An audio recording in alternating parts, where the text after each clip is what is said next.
নমস্কার বন্ধুরা, আমি হিমালয় আর আপনারা দেখছেন ভূগোল যখন ভাবায়। সরি, হিমালয় বললাম না, দুঃখিত। আমি হিমাদ্রি আর আপনারা দেখছেন ভূগোল যখন ভাবায়।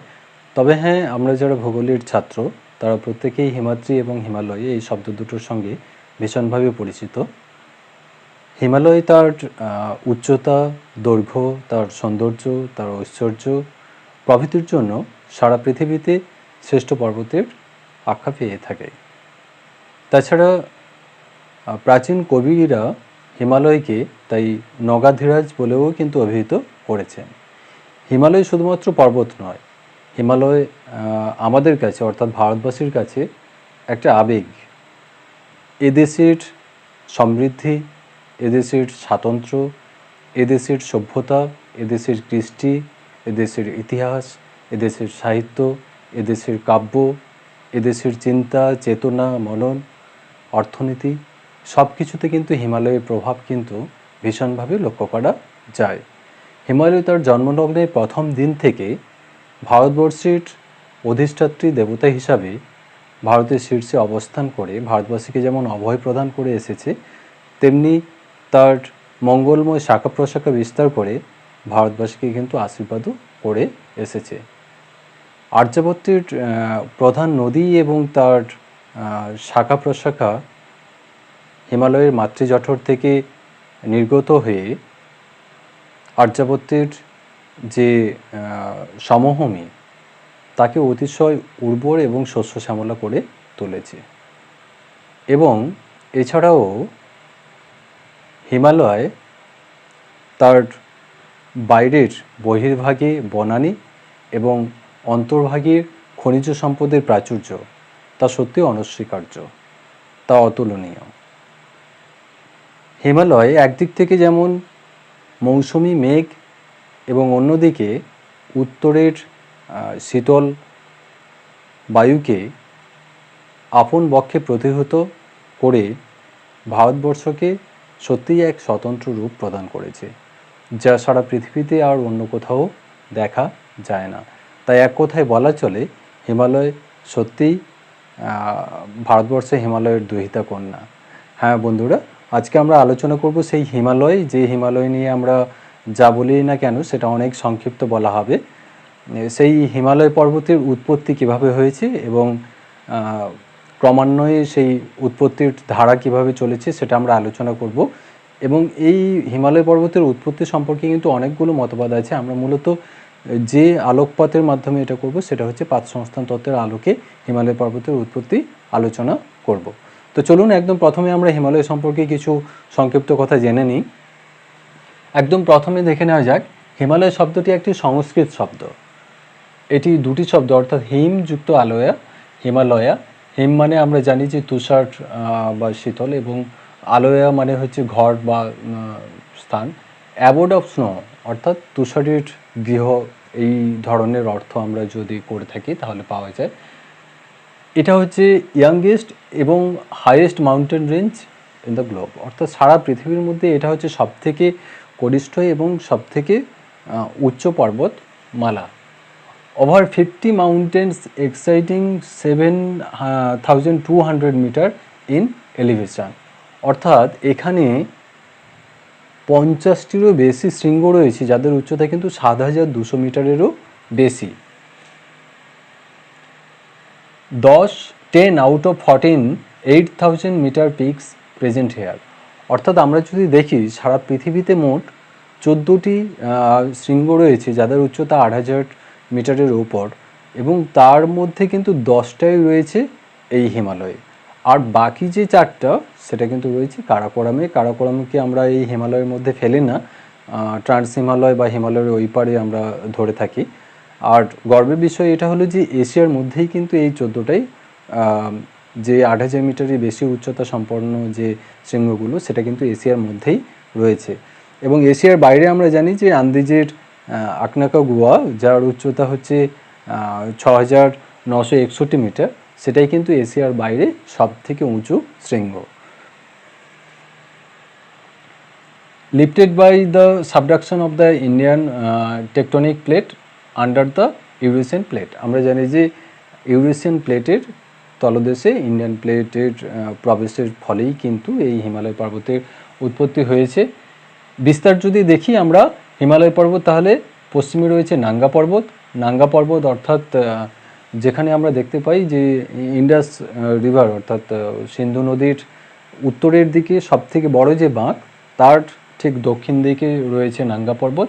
সেখান থেকে শুরু করে আমরা যদি পূর্ব দিকে বিস্তার দেখি হিমালয়ের, তাহলে এখানে অরুণাচল প্রদেশের নামচা বারোয়া রয়েছে কোথায় না, এটা আমরা দেখব যে সাংপো যে নদী রয়েছে তার যে সবথেকে বড় বাঁকটা রয়েছে, সেই বাঁকের কিন্তু আমরা পশ্চিম দিকে দেখে থাকি এই নামচা বারোয়া পর্বত। তাহলে এই পর্যন্ত প্রায় 2400 কিলোমিটার কিন্তু হিমালয় পর্বতমালা বিস্তৃত। এখানে বর্ডার যদি আমরা দেখি, তাহলে নর্থ ওয়েস্টে আমরা কি দেখব, কারাকোরাম এবং হিন্দুকুশ পর্বত। উত্তর এবং পশ্চিম দিকে রয়েছে কারাকোরাম এবং হিন্দুকুশ পর্বত। আর আমরা যদি দেখি যে নর্থে separated from the Tibetan plateau by 50 to 60 kilometre wide tectonic valley, যেটাকে আমরা বলি ইন্ডাস টাংসপো সুচার। অর্থাৎ উত্তরে এটা কিন্তু যে তিব্বতিয়ান প্লেটু রয়েছে, মালভূমি রয়েছে, তিব্বত মালভূমি রয়েছে, সেটা থেকে আলাদা হয়েছে 50 থেকে 60 কিলোমিটার চওড়া একটি ভলকানিক টেকটনিক ভ্যালি দ্বারা। সেই ভ্যালির নাম হচ্ছে ইন্ডাস টাংসপো সুচার, অর্থাৎ যেখানে কিন্তু সিন্ধু এবং সাংপো নদী কিন্তু মিলিত হয়েছে। Toward south ring by Indo Gangetic plain. এবং দক্ষিণে আমরা কি দেখি, দক্ষিণে আমরা দেখে থাকি কিন্তু যে সেখানে কিন্তু গাঙ্গেয় সমভূমি রয়েছে। তাহলে এই গেল হিমালয়ের বিস্তার। হিমালয়ের যদি আমরা দেখি, ওয়েট হচ্ছে চওড়াতে হচ্ছে 350 কিলোমিটার। কোথায়, ওয়েস্টে, পশ্চিম দিকে যদি আমরা দেখি, ছবিতে তোমরা দেখতে পাবে এখানে কিন্তু হিমালয়ের অনেকটা চওড়া, এবং যত আমরা পূর্ব দিকে যাব হিমালয়ের কিন্তু বিস্তার ততটা কম। এখানে আমরা দেখতে পাই প্রায় 350 কিলোমিটার থেকে 400 কিলোমিটার, আর এখানে আমরা দেখতে পাই কিন্তু 150 কিলোমিটার। কেন এরকমটা হওয়ার কারণ দুটো হতে পারে। এক হচ্ছে যে ভারতীয় যে উপদ্বীপীয় মালভূমি, সেটা যদি আমরা লক্ষ্য করে থাকি, তাহলে আমরা একটা ছবি দিচ্ছি, এখানে ছবিতে দেখা যাচ্ছে, ছবিতে দেখো যে এই যে ভারতীয় উপদ্বীপীয় মালভূমি, তার এই সামনের দিকটা কিন্তু রাজমহল পাহাড়, এই অংশটা কিন্তু উপর দিকে অনেকটা কিন্তু এগিয়ে রয়েছে। এই অংশটা এগিয়ে যাওয়ার কারণে এই যে উপরে যে এখানে যে ব্যান্ডটা হয়েছে, হিমালয় কিন্তু এই বরাবর গিয়ে নামচা বরাবর হয়ে আবার কিন্তু দক্ষিণ দিকে মোড় নিয়েছে। তাহলে এই যে ব্যান্ডটা হয়ে আছে, এখানে যদি আমরা দেখি যে মেঘালয় মালভূমি, এই মেঘালয় মালভূমিও কিন্তু ভারতীয় এই উপদ্বীপের যে মালভূমি রয়েছে তারই একটা অংশ বিশেষ, যেটা কিন্তু সামনের দিকে একটু অগ্রসর হয়েছে। যেহেতু এই অংশটা অগ্রসর হয়েছে এবং এই দিকে কি রয়েছে, এদিকে রয়েছে কিন্তু আমরা জানি যে মায়ানমার উচ্চভূমি বা মায়ানমারের মালভূমি। তাহলে মায়ানমারের মালভূমি এদিকে একটু এগিয়ে এসছে এবং এখান থেকে কিন্তু একটু চাপ বেশি, অর্থাৎ তাহলে এখানে কিন্তু যে ফোর্সটা, সেই ফোর্সটা কিন্তু বেশি পড়ার জন্য এই অঞ্চলটা বেশি সক্রিয়, এবং এই অংশে কিন্তু হিমালয়ের যে চওড়াটা সেটা কিন্তু অনেকটাই আমরা কম দেখতে পাই। আরেকটা কারণ কি হতে পারে, আরেকটা কারণ হতে পারে আমরা পরবর্তীকালে দেখব, যখন ভারত ড্রিফট হয়ে প্যাঞ্জিয়া থেকে যখন গন্ডোয়ানা ল্যান্ড থেকে যখন ভারত আসছে, তখন কিন্তু আসার সময় কিন্তু অ্যান্টিক্লকওয়াইজ একটা রোটেশন হয়, এবং রোটেশনের ফলে স্বাভাবিকভাবে এই অংশটা কিন্তু আগে এখানে টাচ করার একটা সম্ভাবনা থেকে যায়, এবং তার ফলে এখানে হয়তো ফোর্সটা হয়তো বেশি হতে পারে। তাই আমরা দেখি যে পূর্ব দিকে কিন্তু সংকীর্ণ, কিন্তু সেখানে বেশি সক্রিয়, এবং পশ্চিম দিকটা কিন্তু আমরা দেখতে পাচ্ছি সেখানে কিন্তু চওড়ায় অনেকটা বেশি। এছাড়া আমরা আর কি দেখতে পাই, এটা কতগুলো দেশের মধ্যে দিয়ে বিস্তৃত, মূলত 5টা দেশের মধ্যে বিস্তৃত। কি ভারত, পাকিস্তান, নেপাল, ভুটান এবং চায়না। এছাড়াও আমরা আফগানিস্তান এবং বাংলাদেশকে এর মধ্যে রাখি না, যদিও কিছুটা অংশ রয়েছে। আমরা মূলত এই 5টা দেশের মধ্যেই কিন্তু এই হিমালয়ের বিস্তার দেখতে পাই। 52.7 মিলিয়ন পিপল কিন্তু এই হিমালয়ের এই অংশের মধ্যে কিন্তু বসবাস করে। এখানকার হিমালয় থেকে প্রায় 19টা প্রধান নদী নির্গত হয়ে এশিয়ার বৃহৎ অঞ্চলে ছড়িয়েছে। প্রায় 1,60,000 বর্গ কিলোমিটার ক্যাচমেন্ট এরিয়া রয়েছে এই 19টা নদীর, এবং তার মধ্যে উল্লেখযোগ্য কয়েকটি হলো গঙ্গা রয়েছে, সুতলেজ রয়েছে, চেনাব রয়েছে, ব্রহ্মপুত্র রয়েছে, ঝিলাম রয়েছে, এছাড়াও আরও অন্যান্য নদী রয়েছে। একটা যে টপোগ্রাফিক ব্যারিয়ার, হিমালয় কি হয়, একটা প্রাচীরের মতো অবস্থান করছে। সেটা প্রাচীর হচ্ছে একদিকে যেমন ভারতে মৌসুমি বায়ুকে প্রতিহত করে ভারতে মৌসুমি বৃষ্টিপাত ঘটাতে সামর্থ্য হয়েছে, তেমনি উত্তর দিক থেকে আগত যে শীতল বায়ু তাকে প্রতিহত করে কিন্তু ভারতকে শীতের কঠোর প্রকোপ থেকে কিন্তু বাঁচাতে সাহায্য করেছে। তাহলে এই গেল হিমালয় সম্পর্কে কিছু কথা। এরপর আমরা মেনলি কিন্তু চলে যাব যে হিমালয় পর্বত সৃষ্টি হয়েছে বা উৎপত্তি লাভ হয়েছে কিভাবে। একদম আমরা যদি একটু পিছিয়ে যাই তাহলে আমাদের পিছন থেকে একটু শুরু করতে হবে। আমরা অলরেডি আলোচনা করেছি যে continental drift theory by Alfred Wegener 1912 বা 15 এই সময়কালে অ্যালফ্রেড ওয়েগনার সাহেব মহিষঞ্চন তত্ত্বের অবতারণা করেন, যার সাহায্যে আমরা জানতে পারি যে কন্টিনেন্টগুলো কোনো একটা সময় একসঙ্গে ছিল এবং পরে তারা ড্রিফট হয়ে কিন্তু আজকের এই বর্তমান অবস্থায় এসেছে। এবং এই থিওরির মধ্যেই কিন্তু বীজ লুকিয়ে ছিল প্লেট টেকটনিক থিওরির। তারপরে আমরা আসি যে কেন ড্রিফট করেছিল তার সঠিক উত্তর খুঁজে পাই না। সঠিক উত্তর খুঁজতে খুঁজতে আমরা চলে আসি convectional current theory. Convectional current theory Arthur Holmes 1928 বা 1930 এই সময়কালে। তারপর আমরা চলে আসি 1960-এর দশকে, সেখানে আমরা পাই সিফ্লোর স্প্রেডিং থিওরি। সিফ্লোর স্প্রেডিং থিওরি আসার পরে কিন্তু প্লেট টেকটনিক থিওরি, যা এখনও পর্যন্ত কিন্তু সমস্ত এই জিজ্ঞাসা চিহ্নগুলোর উত্তর দিতে মোটামুটি সামর্থ্য হয়েছে। আর আমরা সেই প্লেট টেকটনিকের লাইটেই কিন্তু আজকে আমরা এই হিমালয়ের উৎপত্তি আলোচনা করব। তো যারা আগের ভিডিওগুলো দেখোনি, অর্থাৎ কন্টিনেন্টাল ড্রিফট থিওরি এবং সিফ্লোর স্প্রেডিং আর প্লেট টেকটনিক থিওরি, এই তিনটে দেখে নিলে বোধহয় এই ভিডিওটা দেখতে সুবিধা হবে বা বুঝতে সুবিধা হবে। একদম প্রথমে দেখো, ইন্ডিয়া, গন্ডওয়ানাল্যান্ড এবং টেথিস, এই তিনটির অবস্থান সম্পর্কে আমাদের একটা প্রাথমিক ধারণা থাকা চাই। আমরা এখানে দেখতে পাচ্ছি, লিখেছি দেখো 500 মিলিয়ন ইয়ার্স এগো, 500 মিলিয়ন বছর আগে আমরা কি দেখেছি, একটা সুপার কন্টিনেন্ট ছিল। সেই সুপার কন্টিনেন্ট নাম ছিল প্যানজিয়া এবং সমগ্র একটা সাগর ছিল যার নাম ছিল প্যান্থালাসা। পরবর্তীকালে কি হয়, এই প্যানজিয়া ভেঙে দুটো ভাগ হয়, একটা গন্ডওয়ানাল্যান্ড এবং উত্তরে একটা পার্ট থেকে যায় যার নাম হয় লরেশিয়া, বা সেটাকে কখনো কখনো আমরা আঙ্গারল্যান্ড বলে থাকি। এই যে গন্ডওয়ানাল্যান্ড, এখানে দেখো ছবিতে আমরা দেখানোর চেষ্টা করেছি, এই পার্টটা হচ্ছে গন্ডওয়ানাল্যান্ড। তাহলে এই গন্ডওয়ানাল্যান্ড সমগ্র মহাদেশগুলো একসঙ্গে ছিল। গন্ডওয়ানাল্যান্ডে কী কী রয়েছে দেখো, এখানে রয়েছে দক্ষিণ আমেরিকা, এটা রয়েছে আফ্রিকা, এটা রয়েছে ইন্ডিয়া, এটা রয়েছে মাদাগাস্কার, এটা রয়েছে আন্টার্কটিকা, এটা রয়েছে অস্ট্রেলিয়া। এছাড়াও আমরা যদি দেখি এখানে কিন্তু কতগুলো ছোট ছোট টুকরো রয়েছে।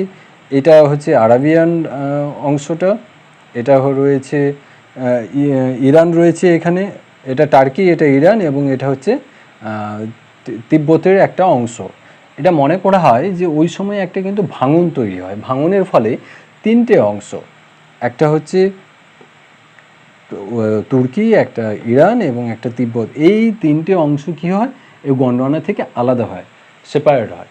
অনেকে মনে করেন এই তিনটে অনেক আগে সেপারেট হয়েছিল। কত সাল আগে? প্রায় ধরে নাও যে 275-260 মিলিয়ন ইয়ার্স এগো ভাঙন হয়। ফলে কি হয়, এই সমগ্র অংশে ছিল একটা মহাসাগর যেটাকে আমরা বলছি প্যালিও টেথিস, আর এই তিনটে অংশ ভাঙনের ফলে এখানে একটা নতুন কিন্তু মহাসাগর সৃষ্টি হয়, যেটাকে বলা হয় কি নিউ টেথিস বলা হয়, নতুন টেথিস মহাসাগর। এখানে কিন্তু আরেকটি টেথিস মহাসাগর সৃষ্টি হয় কোন অংশটাতে, গন্ডওয়ানার এই পার্টটাতে, এবং এখান থেকে এই যে টার্কি, ইরান এবং তিব্বত যে আলাদা হয়, এই অংশে বলা হয় যে একটি নতুন মহাসাগর উৎপত্তি লাভ করে, যার নাম কিন্তু রাখা হয় কি নিউ টেথিস। তারপরে দেখো ড্রিফটেড অ্যাওয়ে ওপেনিং নিউ টেথিস, বললাম যে নিউ টেথিস তৈরি হয়। কন্টিনেন্ট স্প্লিট, এখানে কি হয়, যখনই এখানে সমুদ্রবক্ষের বিস্তার ঘটছে তখন কি হয়, কন্টিনেন্টাল স্প্লিট হয়, একটার সঙ্গে আরেকটা কি হয়, স্প্লিট, পিছলে নিচে নেমে যায়। তার ফলে কি হয়, এখানে আমরা দেখতে পাই ভলকানিক অ্যাক্টিভিটি দেখতে পাই, এবং ভলকানিক অ্যাক্টিভিটির ফলে এখানে অনেকে মনে করেন যে পীরপাঞ্জল পর্বতমালা, যে পীরপাঞ্জলের ক্যারেক্টার যদি আমরা দেখি অনেকটাই ভলকানিক ব্যাসাল্টিক, সেই পীরপাঞ্জল পর্বতমালা কিন্তু এখানে রিফ্ট হয়েছিল। জম্মু কাশ্মীরের যে পীরপাঞ্জল রয়েছে সেই অংশটা কিন্তু রিফটিং হয়েছিল, অনেকে এটা মনে করে। এবং ইন্ডিয়া এবং যে তিব্বত প্লেট রয়েছে, অর্থাৎ এখানে ভারতীয় প্লেট এবং এই যে তিব্বত প্লেট যখন এটা সরে যায় এই সময়ে এখানে সৃষ্টি হওয়ার কথা কিন্তু অনেকে মনে করে থাকেন। তারপর আমরা দেখব যে 175 মিলিয়ন ইয়ার্স এগো ভারত কি হয়, এই আফ্রিকা মাদাগাস্কার এই আফ্রিকা থেকে কি হয়, ভারত বিচ্ছিন্ন হয় 175 মিলিয়ন বছর আগে। এবং 135 মিলিয়ন বছর আগে আন্টার্কটিকা, এই যে আন্টার্কটিকা থেকে ভারত কি হয়, বিচ্ছিন্ন হয়। এবং ভারত এবং অস্ট্রেলিয়ার এই দুটো অংশ কিন্তু একসঙ্গে উত্তর দিকে মুভ করতে থাকে। এবং কি হয়, এই উত্তর দিকে যখন ভারত যখন উত্তর দিকে যেতে থাকে তখন কি হয়, টেথিস ক্রমশ কি হয়, সংকুচিত হয়, টেথিসকে গ্রাস করতে থাকে এবং পিছন দিকে কিন্তু একটা নতুন ওশিয়ান তৈরি হয়, সেটা হচ্ছে ভারত মহাসাগর। এবং এই ভারতের অগ্রসর হতে হতে আমরা যদি প্রথম দিকে দেখি যে ভারতের যে ড্রিফটিং রেট, সঞ্চালনের যে রেট ছিল সেটা ছিল প্রায় 16 সেন্টিমিটার থেকে প্রায় 20 সেন্টিমিটার, কখনো বলা হয় 18 সেন্টিমিটার পার ইয়ার, অর্থাৎ বেশ গতিবেগেই কিন্তু যাচ্ছিল। প্রায় 40 মিলিয়ন ইয়ার্স এগো পর্যন্ত এই গতিতে যাচ্ছিল। 40 মিলিয়নের পর কিন্তু এই গতিবেগটা কিন্তু অনেকটাই কমে যায়, সেটা কিন্তু 5 সেন্টিমিটার প্রতি ইয়ারে নেমে আসে। এবং এই যে গতির যে পার্থক্য, একটা নির্দিষ্ট গতিতে এত দ্রুত গতিতে যেতে যেতে গতিটা হঠাৎ যখন কমে যায় সেই জন্য, এবং এখানে যে টাইডাল ইফেক্টের কথা বলা হয়েছে তার জন্য কিন্তু বলা হয় কি ভারত কিন্তু যে ড্রিফটিংটা হচ্ছিল সেটা কিন্তু যাচ্ছিল যে নর্থ ইস্টের দিকে যাচ্ছিল, সেখান থেকে কিন্তু হঠাৎ করে মুভ করে নর্থের দিকে যায়। অর্থাৎ আমরা যদি রোটেশনটা দেখি তাহলে আমরা দেখতে পাবো যে এটা কিন্তু অ্যান্টি ক্লকওয়াইজ, অর্থাৎ ঘড়ি কাটার বিপরীতে কিন্তু ভারতের এখানে দেখো ভারতে যাওয়ার কথা এই সোজা, কিন্তু সেটা কি হয়েছে, ভারতটা কিন্তু ক্রমশ ঘুরে গিয়েছে এবং শেষ পর্যন্ত এখানে দেখো আমরা এই একটা সময়ের স্কেল দিয়েছি যে 71 million years ago, 55, 38, 10 million years এগোতে কিন্তু ভারতে এখানে ছিল না, ভারত অনেক এখানে ছিল। আমি জাস্ট এটা বোঝানোর জন্য দিয়েছি, এই সময়ের সঙ্গে কিন্তু এই অবস্থানগুলো কিন্তু খুব একটা সঠিক মিল নেই, এটা কিন্তু আমাদের মনে রাখতে হবে। তাহলে আমরা দেখলাম যে গন্ডোয়ানা ল্যান্ড ভেঙে এখান থেকে তুর্কি, ইরান এর যে প্লেট পেয়েছি এই ব্লকগুলো আলাদা হয়, এখানে নতুন টেথিস ওপেন হয়। তারপরে ভারত আফ্রিকা থেকে আলাদা হয় উইথ মাদাগাস্কার, পরবর্তীকালে মাদাগাস্কার আবার আলাদা হয়ে যায় এবং এই ভারত থেকে কিন্তু আবার আন্টার্কটিকা থেকে ভারত আলাদা হয় এবং আস্তে আস্তে কিন্তু এইভাবে এগিয়ে যেতে থাকে। এই এগিয়ে যাওয়ার সময় যেমন আমরা বললাম যে পেপাঞ্জল সৃষ্টির কথা আমরা এখানে অনেকে বলে থাকি, ওই নতুন টেথিস তৈরির সময়ে যে রিফ্ট হয়ে তৈরি হয়েছে, রিফ্ট ভ্যালি যেটাকে বলি আমরা, গ্রস্ত উপত্যকা। ঠিক তেমনি ভারত যখন উত্তর দিকে মুভ করছিল তখন আমরা দেখতে পেয়েছি যে একটা হটস্পট অঞ্চল ছিল যার নাম ছিল কি রিইউনিয়ন। এই রিইউনিয়ন হটস্পটের ওপর দিয়ে, সেখানকার টেম্পারেচার বেশি ছিল, তার উপর দিয়ে ভারত যখন মুভ করছিল তখন এখান থেকে আরও কি হয় না, সিএচলেস এবং যে মরিটাস যে দ্বীপপুঞ্জ রয়েছে ওই দুটো ব্লক কি হয়, ভারতীয় অংশ থেকে, ভারতীয় ব্লক থেকে কিন্তু বিচ্ছিন্ন হয়ে আলাদা হয়ে যায়। তার ফলে এখানে ভলকানিক অ্যাক্টিভিটি দেখা যায় এবং সেখান থেকে কিন্তু ডেকান ট্রেপের সৃষ্টি হয়। এরপর আমরা দেখতে পাই কি ক্রমশ উত্তরে গিয়ে সেটা কি হয়, এশিয়ার যে ইউরেশিয়া পাতের সঙ্গে কোলাইড করে এবং কোলাইড করে ক্রমশ কাছাকাছি আসতে থাকে এবং টেথিস ক্রমশ সিঙ্ক করতে থাকে, ছোট হতে থাকে এবং টেথিসের অস্তিত্ব একটা সময় কিন্তু নষ্ট হয়ে যায়। তাহলে এই পর্যন্ত আমরা কি জানলাম যে গন্ডোয়ানা ল্যান্ড থেকে ভারত ড্রিফট হয়ে কীভাবে আস্তে আস্তে করে এগিয়ে এসে ইউরেশিয়া পাতের সঙ্গে কিন্তু ভারতীয় পাত কিন্তু মিলিত হয়েছে। ভারতীয় পাত এবং ভারত এবং অস্ট্রেলিয়া একই পাত ছিল, পরবর্তীকালে ভারতীয় পাত আলাদা হয়ে এটাকে আমরা ভারতীয় পাত এবং অস্ট্রেলিয়ান পাত দুটো আলাদা বলেই এখন বর্ণনা করে থাকি এবং ভারতের পিছনে কিন্তু ভারত মহাসাগর সৃষ্টি হয়। এরপর আমরা জেনে নেব ভারত তাহলে পৌঁছে গেল ইউরেশিয়ান পাতের কাছাকাছি কিন্তু পৌঁছে গেল। এইবার আমরা হিমালয়ের উৎপত্তি গল্পে কিন্তু যাব। ভঙ্গিল পর্বতের উৎপত্তি যদি আমরা ব্যাখ্যা করতে হয় তাহলে আমাদের মাথায় রাখতে হবে যে ভঙ্গিল পর্বত সৃষ্টি হয় কোথায় না, দুটো পাত যখন পরস্পর মিলিত হয়, এই মিলিত অঞ্চলকে আমরা কি বলছি, এটাকে বলছি অভিসারী পাত সীমানা। এই অভিসারী বা ধ্বংসাত্মক পাত সীমানার দুটো পাত যখন মিলিত হয় এই পাতগুলো মিলিত হলে যেটি ভারী পাত সেটি নিচে চলে যাবে এবং যেটি হালকা পাত সেটা উপরে থাকবে, এবং এই মাঝের অংশের যে পলিরাশি থাকে সেগুলোতে ভাঁজ পড়ে উচ্চতা লাভ করে ভঙ্গিল পর্বতের সৃষ্টি হয়। তাহলে পাতের যদি চরিত্র আমরা দেখি তাহলে দু রকম পাত হয়, একটা মহাদেশীয় পাত হয় এবং একটা মহাসাগরীয় পাত হয়। এখানে আমরা হিমালয়ের উৎপত্তিতে দেখব দুটো পাত রয়েছে, দু রকম, একটা হচ্ছে ইউরেশীয় পাত আর একটা হচ্ছে ভারতীয় পাত। ইউরেশীয় পাত মহাদেশীয় পাত এবং ভারতীয় পাতের ক্যারেক্টার কিন্তু একটু আলাদা ছিল। ভারতীয় পাতের কিছুটা বেশিরভাগটা ছিল মহাদেশীয় এবং সামনের দিকে যে টেথিসের তলদেশে যে অংশটা ছিল সম্মুখ ভাগে সেটা কিন্তু ছিল মহাসাগরীয় পাত। যদি আমরা এই ছবিতে দেখি তাহলে দেখো এটা ইন্ডিয়ান প্লেট এবং এটা ইউরেশিয়ান প্লেট। তাহলে ইউরেশিয়ান প্লেট যেহেতু হালকা, তার ঘনত্ব কম 2.75, আর ভারতীয় পাত তার সামনের দিকটা কি বললাম যে মহাসাগরীয় প্রকৃতির, মহাসাগরীয় পাত তার ডেনসিটি ঘনত্ব কিন্তু 3-এর কাছাকাছি, ফলে এই অংশটা পাতলা এবং ভারী। তাহলে দুটো পাত যখন পরস্পরের মুখোমুখি যখন মিলিত হচ্ছে, মিলিত হলে কি হবে, যেটি ভারী পাত সেটি কী হবে, তলদেশে প্রবেশ করবে। এবং এই হিমালয়ের ক্ষেত্রেও তাই হয়েছে যে উত্তরে যে ইউরেশীয় পাত রয়েছে সেই পাতের এসে যখন ভারতীয় পাত যখন ধাক্কা খায়, তখন ধাক্কা খাওয়ার ফলে ভারতীয় পাতের যেহেতু সামনের দিকটা ছিল মহাসাগরীয় প্রকৃতির পাতলা এবং ভারী, তাই এই অংশটা কী হয়, এর তলদেশে প্রবেশ করে। এবং এই তলদেশে প্রবেশ করে কি হয়, ওই অংশে কি হবে, এর পরবর্তীকালে কি হয় না, ওই অংশে কিন্তু যত গভীরে যাবে তাপমাত্রা বাড়তে থাকবে। তাপমাত্রা বাড়তে থাকলে ক্রমশ কিন্তু বিভিন্ন যে মিনারেলসগুলো রয়েছে, খনিজগুলো রয়েছে, তাদের মেল্টিং পয়েন্ট চলে আসবে এবং তারা কিন্তু গলতে শুরু করবে। যখনই এখানে গলবে, এখানে দেখুন দেখিয়েছি, যখনই যে মিনারেলসের মেল্টিং পয়েন্ট চলে আসবে সে কিন্তু গলতে শুরু করবে। যখনই গলবে এই অংশে তাহলে কিন্তু গলতে থাকবে, সেটা কি হবে, হালকা হয়ে সেটা উপর দিকে এখানে কিন্তু একটা এনার্জি তৈরি হবে, সেই এনার্জি কিন্তু রিলিজ হওয়ার জন্য চেষ্টা করবে। এবং এই অংশে কিন্তু যে শিলাগুলো থাকবে সেই শিলাগুলো কিন্তু মেল্ট হয়ে সেখানে কিন্তু একরকম আমরা যদি দেখি যে শিলার রূপান্তরও কিন্তু ঘটতে থাকবে। এবং এই অংশে কিন্তু ভলকানিক অ্যাক্টিভিটি থাকার সম্ভাবনা প্রবল। আমরা আজকে হিমালয় পর্বতের ভেতরে তো আমরা জানতে পারি না যে হিমালয়ের একদম গভীরে সেখানে আদৌ ভলকানিক অ্যাক্টিভিটি রয়েছে কিনা, কিন্তু আমরা যদি দেখি যে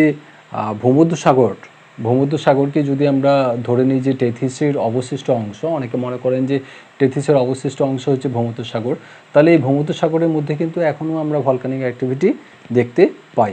সুতরাং হিমালয়ের মধ্যেও হয়তো ভলকানিক অ্যাক্টিভিটি ছিল, এরকম একটা কিন্তু আমাদের ধারণা কিন্তু একবারে উড়িয়ে দেওয়া যায় না। তাহলে দুটো পাত পরস্পরের মুখোমুখি হলো, মুখোমুখি হয়ে ভারী পাত হালকা পাতের তলায় প্রবেশ করলো। এইবার আমাদের জানতে হবে যে হিমালয় পর্বত কিভাবে সৃষ্টি হয়েছে।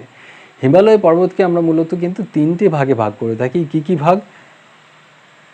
গ্রেটার হিমালয়া, এখানে দেখো ছবিতে দেখো, এটি হচ্ছে গ্রেটার হিমালয়া, তারপর হচ্ছে মিডিল হিমালয় এবং শিবালিক হিমালয়া।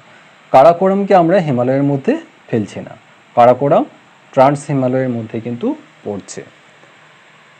তাহলে এই ধাক্কা লাগার ফলে একদম প্রথম দিকে যে ভূমিরূপ তৈরি হয়েছে সেটা হচ্ছে কিন্তু তিব্বতের যে মালভূমি সেটার উত্থান হয়েছে।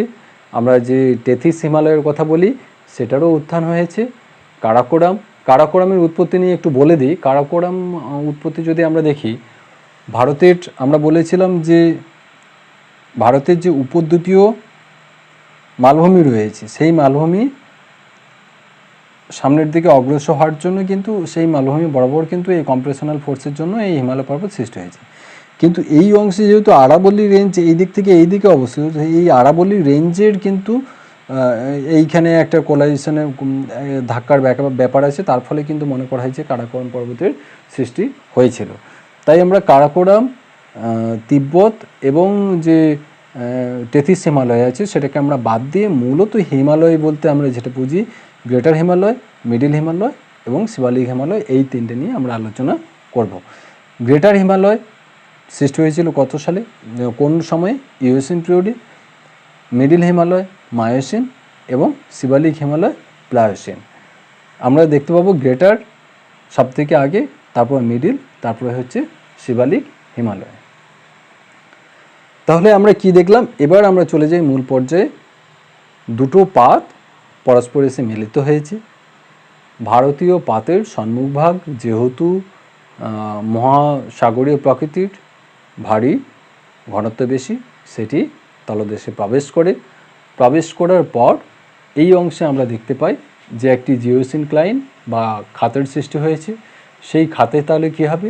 এখানকার সেডিমেন্টগুলো জমা হচ্ছে এবং ক্রমশ কিন্তু পাত দুটো পরস্পরের দিকে এগিয়ে আসছে। একটা সময় আমরা দেখতে পাবো যে মহাসাগরীয় অংশটা কিন্তু সমগ্রটাই কিন্তু তলদেশে চলে গেছে। এবার আমরা দেখতে পাচ্ছি দুটো কিন্তু মহাদেশীয় পাত পরস্পরের মুখোমুখি এসে অবস্থান করছে।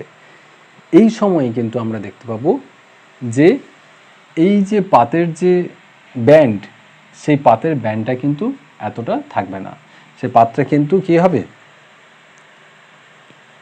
তার যে বাঁকটা আছে সেটা কিন্তু একটু কমে যাবে। ফলে এই অংশে কিন্তু একটা লিফটিং হবে। এই লিফটিংয়ের ফলে এখানে তিব্বত বা এই অংশের ট্রান্স হিমালয়, এই অংশের কিন্তু উত্থান হচ্ছে। এছাড়াও যখন দুটো মুখোমুখি চলে এলো, এই যে মাঝে কিন্তু যে পলিরাশি হোক বা যেই অংশ হোক, এই অংশটা উচ্চতা লাভ করে এই অংশে কি তৈরি হলো? এই অংশে তৈরি হলো কিন্তু গ্রেটার হিমালয়। এই গ্রেটার হিমালয় বা যে আমরা মূল হিমালয়ের কথা বলি, এই হিমালয় কি হচ্ছে? ধীরে ধীরে উচ্চতা লাভ করছে। এই হিমালয়ের উচ্চতা লাভ, এই হিমালয়ের উৎপত্তি হয়েছে আমরা যদি দেখি সময়কালে, তাহলে আমরা দেখতে পাবো হিমালয়ের যে মূল হিমালয়, গ্রেটার হিমালয়, সেটা কিন্তু হয়েছে প্রায় 24 থেকে 17 মিলিয়ন ইয়ার্স এগো। 24 থেকে 17 মিলিয়ন বছর আগে কিন্তু গ্রেটার হিমালয়ের উৎপত্তি হয়েছে। এই গ্রেটার হিমালয়ের উৎপত্তির পর যেহেতু প্রক্রিয়া আরও চলছিল, তার ফলে কী হয়? টেথিস কিন্তু প্রায় সংকুচিত হয়ে একদম শেষের পথে। সেই সময় কিন্তু আরেকটা ফোল্ড তৈরি হয়, যেই ফোল্ডে তৈরি হয় কি? মিডিল হিমালয়, এবং সেটা হয় কি? মায়োসিন। গ্রেটার হিমালয় আমরা ইওসিন বা তার শেষ পর্যায়ে, এবং যেটাকে অলিগোসিনও আমরা বলতে পারি পিরিয়ডে, এবং মিডিল হিমালয় তৈরি হয় কি? মায়োসিনে। এই যখন মিডিল হিমালয় তৈরি হয়, যখন তৈরি হয় তখন কিন্তু গ্রেটার হিমালয়ের উচ্চতা কিন্তু প্রায় 4000 মিটার বা তার উপরে কিন্তু হয়ে গেছে। ফলে কি হয়? যখনই এইরকম একটা উচ্চতায় চলে যায়, তখন আমরা দেখতে পাবো যে সেখানে কিন্তু আস্তে আস্তে কিন্তু যে বরফ জমার জন্য যে তাপমাত্রা, সে তাপমাত্রা কিন্তু চলে আসে। অর্থাৎ 4400 মিটার উপরে গিয়ে কিন্তু আমরা দেখতে পাবো যে জল জমে বরফে পরিণত হচ্ছে। তাহলে আমরা দেখতে পাবো যে হিমালয় আস্তে আস্তে উচ্চতা লাভ করছে। গ্রেটার হিমালয়, মিডিল হিমালয় উত্থান লাভ শুরু করেছে। গ্রেটার হিমালয় 4400 মিটার উচ্চতায় পৌঁছে গিয়েছে। এখানে কিন্তু একটা বিরাট পরিবর্তন হচ্ছে। দুটো পরিবর্তন আমাদের মাথায় রাখতে হবে। এক হচ্ছে যে হিমালয় প্রাচীর স্বরূপ দাঁড়িয়ে গেছে। তার ফলে আগেই আমরা দেখতাম যে ভারতের উত্তর এবং ভারতের দক্ষিণ দিক, এর মাঝে কিন্তু কোনো পার্থক্য ছিল না, জলবায়ু একই রকম ছিল। কিন্তু যখনই হিমালয় প্রাচীর সমান হয়ে গেল, তখন কিন্তু জলবায়ুর মধ্যে পরিবর্তন এলো। আমরা দেখতে পেলাম যে হিমালয় বাধা দান করছে, এখানে গ্রীষ্মকালে বৃষ্টি হচ্ছে, এখানে মৌসুমি জলবায়ু কিন্তু সূত্রপাত ঘটছে। এটা একটা দিক গেল। তাহলে মিডিল হিমালয় অর্থাৎ মায়োসিন কালেই আমরা কিন্তু দেখতে পাচ্ছি যে ভারতে কিন্তু মৌসুমি জলবায়ুর সূত্রপাত ঘটছে। এবং একই সঙ্গে আমরা আরেকটা জিনিস দেখলাম, হিমালয়ে বৃষ্টিপাত মৌসুমি বায়ুর ফলে যেমন হচ্ছে, তেমনি হিমালয়ে বরফ জমছে, সেখানে প্রচুর হিমবাহ তৈরি হচ্ছে। হিমবাহগুলো থেকে কিন্তু নদী অলরেডি সৃষ্টি হয়ে গেছে। হিমালয় প্রথম দিকে তার যৌবন পর্যায়ে রয়েছে, যেমন উত্থান হচ্ছে তেমনি ক্ষয়ের যে তীক্ষ্ণতা বা ধার, সেটা কিন্তু অনেক বেশি ছিল। ক্ষয়ও কিন্তু দ্রুত মাত্রায় হচ্ছে। তাহলে একদিকে মনসুন শুরু হলো, বৃষ্টি হচ্ছে, একদিকে আইস যে হিমবাহ তৈরি হচ্ছে, হিমবাহ থেকে নদী তৈরি হয়েছে, নদী বয়ে আসছে। ফলে কি হচ্ছে? এই দুটো প্রক্রিয়া যখন চলছে, তখন কিন্তু দেখা যাচ্ছে যে খুব দ্রুত ক্ষয় করে আনা পদার্থগুলো টেথিসের যে শেষ অংশ যেটুকু বেঁচে ছিল, এখানে একটা থিওরি আছে, যে থিওরিকে বলা হয় যে ইন্ডো ব্রহ্ম থিওরি, এই থিওরি দিয়েছিলেন EH পাস্কো এবং ডক্টর জি পিলগ্রিম। এনারা মনে করেন যে হিমালয় পর্বতের একদম পূর্ব দিক থেকে পশ্চিম দিকে একটা সরু নদীর মতো টেথিসের অবশিষ্ট অংশ কিন্তু প্রবাহিত হতো, যাকে পেস্কো বলেছেন ইন্ডো ব্রহ্মা নদী এবং পিলগ্রিম বলেছেন শিবালিক নদী। তাহলে গ্রেটার হিমালয়া এবং মিডিল হিমালয়া কিন্তু তৈরি হয়ে গিয়েছে। এই মাঝের সরু একটা নদী পূর্ব থেকে পশ্চিম দিকে কিন্তু প্রবাহিত হচ্ছে এবং ক্ষয় করে আনা পদার্থগুলো কিন্তু নদীগুলো খুব দ্রুত নিয়ে এসে ফেলছে কোথায়? টেথিসের ওই অবশিষ্ট অংশে। এবং এই টেথিসের যে সংকীর্ণ অংশ সেটা খুব দ্রুত ভরে যায় এবং তার ফলে কিন্তু আরেকটা ভাঁজ তৈরি হয়। সেই ভাঁজ তৈরি হয়ে কিন্তু তৈরি হয় শিবালিক। আজকের যদি আমরা হিমালয় দেখি তাহলে হিমালয়টা দেখতে কিন্তু এইরকম দেখব আমরা। এখানে রয়েছে উপদ্বীপীয় ভারতের যে পেনিনসুলার ইন্ডিয়ার যে মালভূমি রয়েছে, সেই মালভূমি, গাঙ্গেয় সমভূমি, এখানে রয়েছে শিবালিক, এটা রয়েছে মিডিল হিমালয়া বা লেসার হিমালয়া, এটা রয়েছে গ্রেটার হিমালয়া, আর এটা আমরা দেখতে পাবো ট্রান্স হিমালয়, এদিকে রয়েছে তিব্বত। তাহলে এই পাশাপাশি আসার প্রক্রিয়া কিন্তু এখনও চলছে, এখনও কিন্তু হিমালয়ের ফরমেশন কিন্তু পুরোপুরি কমপ্লিট হয়নি, চলছে। এখানে আমরা আরেকটু স্টেপ বাই স্টেপ যদি দেখে নিই, 60 মিলিয়ন ইয়ার্স এগো আমরা দেখছি কি ইন্ডিয়া কোলাইডস করছে উইথ এশিয়া। তাহলে এটা ইন্ডিয়ান প্লেট, এটা এশিয়ান প্লেট, দুটো পরস্পরের সম্মুখীন হচ্ছে। এখানে আমরা দেখতে পাবো যে ভারী পলল রাশিগুলো নিচে, হালকা পলল রাশিগুলো উপরে, আর এই ব্লু সবুজ অংশটা হচ্ছে টেথিসে কোলাইড করছে। দ্বিতীয় ছবিতে আমরা দেখছি 40 মিলিয়ন ইয়ার্স এগো, সেখানে কি দেখতে পাচ্ছি? ওশিয়ান ফ্লোর সিঙ্ক, তাহলে টেথিস ক্রমশ সংকুচিত হচ্ছে, ক্লোজিং হচ্ছে, আর টেথিস সাগর ক্রমশ ছোট হচ্ছে। তাহলে টেথিস সবুজ লাইনটা দেখো, টেথিস ক্রমশ সংকুচিত হচ্ছে। এখানে দেখছি যে লাইট যে সেডিমেন্ট সেটা অনেক বেশি এবং ডিপ সেডিমেন্ট কিন্তু সেটা ভেতরে প্রবেশ করছে। তারপর আমরা যদি 20 মিলিয়ন ইয়ার্স এগো দেখি তাহলে আমরা দেখতে পাবো যে টেথিস কমপ্লিটলি চলে গেছে, টেথিসের অস্তিত্ব আর পাওয়া যাচ্ছে না এবং এই সময় কিন্তু সেডিমেন্টের মধ্যে ভাঁজ পড়ে হিমালয় কিন্তু উৎপত্তি হয়। অর্থাৎ গ্রেটার হিমালয় যদি আমরা দেখি 17 থেকে 24 মিলিয়ন বছর আগে, মিডিল হিমালয় যদি আমরা দেখি তাহলে দেখতে পাবো 7 থেকে 7 মিলিয়ন বছর আগে, আর শিবালিক যদি দেখি তাহলে কিন্তু 2.6 মিলিয়ন ইয়ার্স এগো থেকে কিন্তু এখন পর্যন্ত এই সময়কালে শিবালিকের উৎপত্তি হয়েছে। এবং বর্তমানে যদি আমরা দেখি এবং কল্পনা করা হচ্ছে যে এখন ভারতীয় পাত যে ইউরেশিয়ান পাত আছে তার তলদেশে 67 মিলিমিটার প্রত্যেক বছর কিন্তু প্রবেশ করছে এবং অনুমান করা হচ্ছে পরবর্তী 10 মিলিয়ন বছর ধরে আরও 1500 কিলোমিটার কিন্তু এশিয়ার দিকে কিন্তু এগিয়ে যাবে ভারতীয় পাত এবং গড়ে 20 মিলিমিটার করে কিন্তু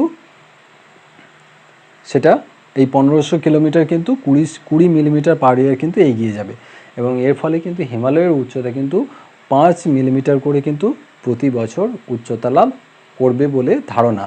আর যদিও হিমালয় যদি 5 মিলিমিটার করে প্রতি বছর উচ্চতা লাভ করছে তাহলে হিমালয়ের উচ্চতা আমরা যদি মাউন্ট এভারেস্টের উচ্চতা 8848 মিটার পড়ে থাকি, এখনও 8848 মিটার পড়ছে। কারণ এখানে একটা জিনিস মাথায় রাখতে হবে, হিমালয় যেমন আস্তে আস্তে উচ্চতা লাভ করছে তেমনি কিন্তু সেখানে কিন্তু ইরোশন প্রক্রিয়া চলছে, ক্ষয়কাজ চলছে।